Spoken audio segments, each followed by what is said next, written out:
आखिर क्यों भोलेनाथ ने ली मां पार्वती की परीक्षा। माता पार्वती शिवजी को पति के रूप में प्राप्त करने के लिए घोर तपस्या कर रही थी। उनके तप को देखकर देवताओं ने शिवजी से देवी की मनोकामना पूर्ण करने की प्रार्थना की। भगवान शिव ने मां पार्वती की परीक्षा लेने के लिए सप्तऋषियों को भेजा। सप्तऋषियों ने शिवजी के सैकड़ों अवगुण गिनाए, पर पार्वती जी को महादेव के अतिरिक्त किसी और से विवाह स्वीकार न था। विवाह से पहले सभी वर अपनी भावी पत्नी को लेकर आश्वस्त होना चाहते थे, इसीलिए भगवान शिव ने भी मां पार्वती की परीक्षा लेने की ठानी। भगवान शिव प्रकट हुए और पार्वती को वरदान देकर अंतर्ध्यान हुए। इतने में जहां वह तप कर रही थी, वहीं पास में तालाब में मगरमच्छ ने एक युवक को पकड़ लिया। युवक जान बचाने के लिए चिल्लाने लगा। पार्वती जी ने उस युवक की चीख सुनी। पार्वती जी से उस युवक की चीख सुनी नहीं गई। द्रवित हृदय होकर वह तालाब पर पहुंची। देखती हैं कि मगरमच्छ युवक को तालाब के अंदर खींचकर ले जा रहा है। युवक ने देवी को देखकर कहा, मेरी न तो माँ है, न बाप है, न कोई मित्र है। माता, आप मेरी रक्षा करें। जी ने कहा, हे ग्रह, इस युवक को छोड़ दो। मगरमच्छ बोला, दिन के छठे पहर में जो मुझे मिलता है उसे अपना आहार समझकर स्वीकार करना मेरा नियम है।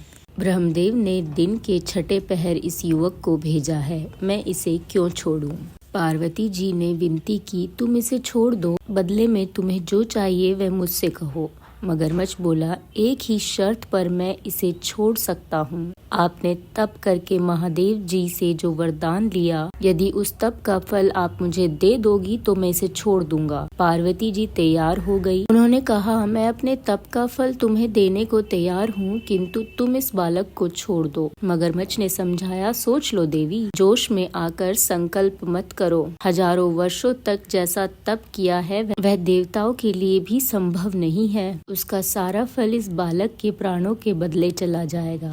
पार्वती जी ने कहा, मेरा निश्चय पक्का है, मैं तुम्हें अपने तप का फल देती हूँ, तुम इसका जीवन दे दो। मगरमच्छ ने पार्वती जी से तप दान करने का संकल्प करवाया। तप का दान होते ही मगरमच्छ का देह तेज से चमकने लगा। मगर बोला, हे पार्वती, देखो तप के प्रभाव से मैं तेजस्वी बन गया हूँ। जीवन भर की पूंजी एक बच्चे के लिए व्यर्थ कर दी। चाहो तो अपनी भूल सुधारने का एक अवसर और दे सकता हूँ। पार्वती जी ने कहा, हे ग्रह, तब तो मैं पुनः कर लूंगी, किंतु यदि तुम इस युवक को निगल जाते तो क्या इसका जीवन वापस मिल जाता? देखते ही देखते वह युवक अदृश्य हो गया। मगरमच्छ लुप्त हो गया। पार्वती जी ने विचार किया, मैंने तप तो दान कर दिया है, अब पुनः तप आरंभ करती हूँ। पार्वती जी ने पुनः तप करने का संकल्प लिया। भगवान सदाशिव पुनः प्रकट होकर बोले, पार्वती, भला अब क्यों तप कर रही हो? पार्वती जी ने कहा, प्रभु, मैंने अपने तप का फल दान कर दिया है। आपको पति रूप में पाने के संकल्प के लिए मैं पुनः वैसा ही घोर तप कर आपको प्रसन्न करूंगी। महादेव बोले, मगरमच्छ और युवक दोनों रूपों में मैं ही था। तुम्हारा चित्त प्राणी मात्र में अपने सुख दुख का अनुभव करता है या नहीं,